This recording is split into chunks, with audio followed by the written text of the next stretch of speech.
మా తమ్ముడు మా కుటుంబంలో పుట్టడం నిజంగా మా అదృష్టం. ఇలాంటి తమ్ముడు మాకున్నందుకు మేము చాలా గర్వపడుతుంటాం. ఎస్, మా అమ్మ మీ అందరిలాగే ప్రతి తల్లిలాగే మా తల్లి.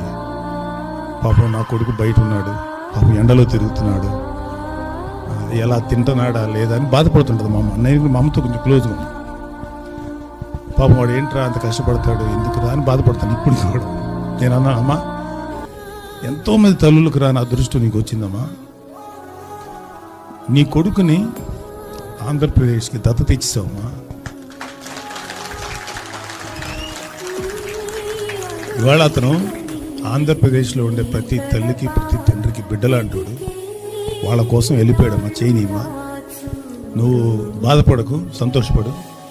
వస్తాడు కదా, మరీ కనపడకుండా పోడు కదమ్మా అని మమ్మల్ని మేము ఓదారుస్తాం.